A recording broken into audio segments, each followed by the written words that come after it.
Death's Door is a 3D isometric adventure game, free from Prime Gaming via the Epic Game Store until January 29th, 2025, so there's plenty of time to pick this one up. It gives you the chance to play a crow working on behalf of a mysterious figure that collects souls. Finally! I'll talk more about the story later, as I've got a couple of thoughts on it, but let's get into the look of the game. There's a very strong sense of style running throughout, from the character designs and changes in environment. When you start the game, you're dropped off by a bus outside a monochrome office building. There's only a couple of touches of colour here, it's mostly just black and white.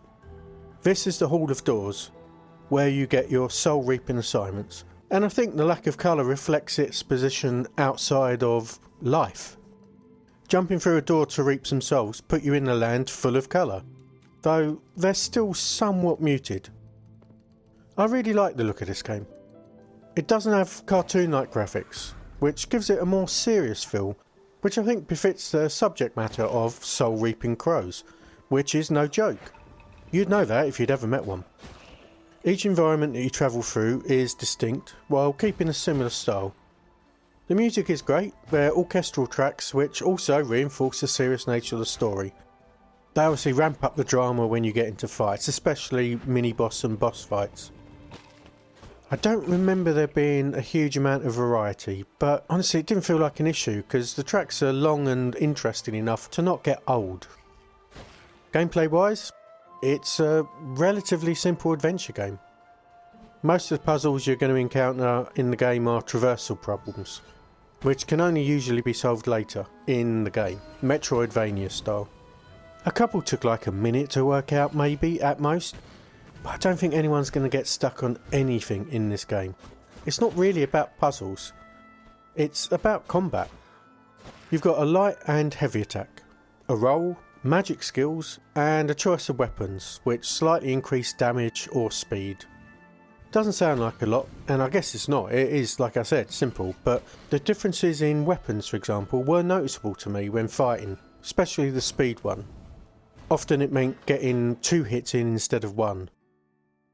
As far as I can tell, there's 5 weapons to choose from. I only collected 4, there may be more, but this game isn't about loot, because that is basically all the things gear-wise that you can pick up. What's important in the game is learning your enemies' movesets. I really enjoyed fighting the roster of weird and interesting enemies. You got crazy shelled people who run headlong at you and knock themselves out. FF Alexander-like buildings that fight with missile attacks and lasers. This is where the game really shines. You are thrown into the deep end at the beginning, having to fight a mini-boss within the first, 5 minutes or so, which took me, 3 attempts to kill. It teaches you the basics of combat, with a couple of mechanics that you have to figure out. Lets you know that you're not going to get a health bar for bosses or mini-bosses.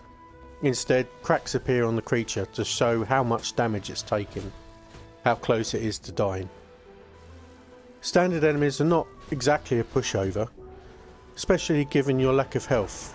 You can only take 4 hits at the beginning before you die, so a couple of mistimed rolls or overly optimistic attacks can get you got pretty easily. Fortunately, there's no penalty for dying. There are 4 main bosses to defeat, and these were really good fights. They have noticeably more mechanics than mini-bosses, and they're a bit more varied. There's fighting moves like rolling around to completely changing the environment you're fighting in.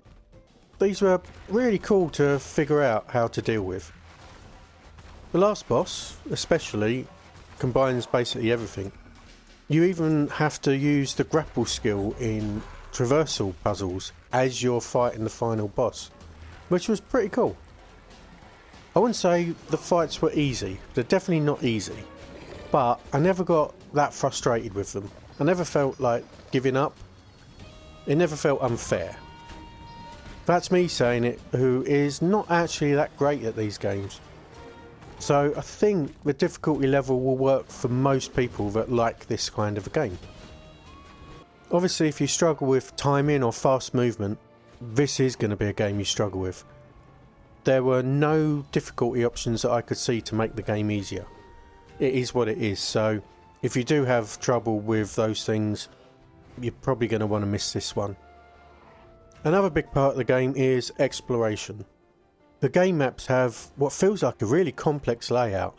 There's multiple different levels and different options for routes that hide secrets that can have a noticeable effect on gameplay. I missed out on a lot of these secrets in my 11 hours of play despite finishing the game. You can still play on after you've defeated the last boss, so I don't know if I've finished the game as such, but I'm content with where I got. I'm not going to continue on with it. Let me know if I'm missing out in the comments, if there's anything beyond just getting the collectibles. Those with enough patience to revisit each area that was blocked off by not having the required spell can find a bunch of stuff. I say it needs patience because it does. There's no map. So there's no way of knowing, like Metroidvania style, which areas you haven't been to yet that have been blocked off. You just have to remember and revisit them. This felt like an issue to begin with, like not having a map. But I think in reality the maps aren't actually that large. They just feel like there's lots of options to begin with. I'm not saying I wouldn't like a map though, I would have done. Definitely would have preferred having a map. So the things that you can discover, there's a few of them. First off, let's talk about seeds. These are used to restore health, but not just by having them. You have to plant them in pots which are distributed in what turns out to be pretty sensible locations throughout the world. Finding as many of these as you can does make your progress through the game a bit easier, a bit smoother. And I prioritised it, because I never felt like I had enough to fill every pot. These heals are one time only until you die, and then they refresh. Second thing you can collect are crystals. If you collect enough, these let you increase your health and magic. There are 8 of each, which means you can increase both health and magic twice, since each increase needs 4 crystals. I was only able to increase my health once, but I still managed to finish the game, so they're not mandatory, but obviously they do make things a bit easier. Also helpful if you're struggling, and definitely something I feel is a requirement, are the upgrades you can buy with the minor souls that you collect from kills and items dotted around the maps. These give you bonuses to damage for melee and magic based attacks, faster attack and charge speeds, and faster movement including your dodge rolls. The speed increases in particular were a huge benefit for the way I was playing against a lot of the bosses. Each successive upgrade bumps the cost up significantly though, and I was far from maxing any of them out before finishing the game. Choose wisely. Something that I thought was less hidden, because I found them all, are upgrades to your spells. These spells are a little bit more than combat abilities though, so let me talk about them first. You start off having the ability to shoot arrows, limited by a magic count that initially is 4. Melee attacks recharge your magic count. So while you can't just fire arrows at enemies continually, you can fire off a barrage, dart in to get a few hits, then run out and start firing again. Arrows are commonly used for solving puzzles by firing at switches to open doors. As you progress through the game, you'll encounter a Chest of Avarice, which has a really funny animation that puts you in a wave battle. Winning that battle awards you a new spell.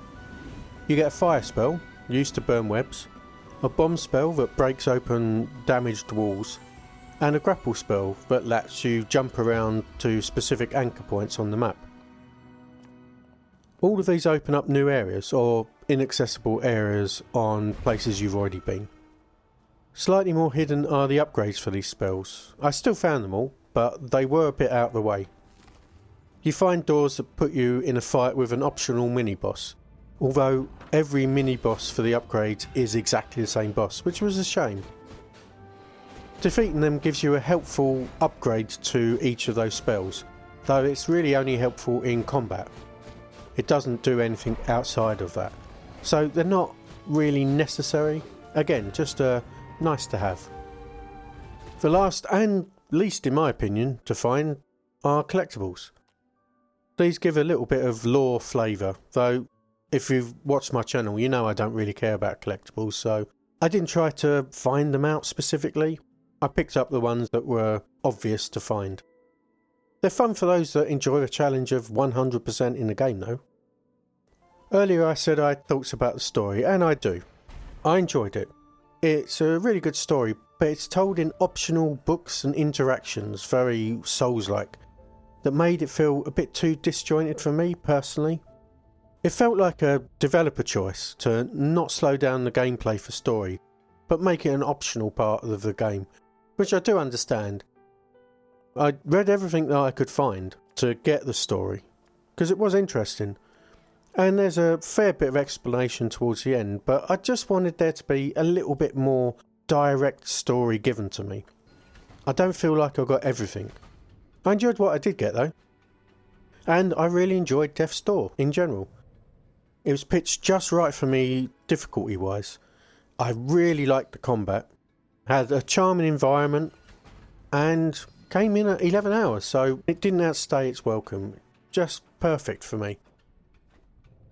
Anyone that enjoys these type of combat oriented adventure games should grab this now.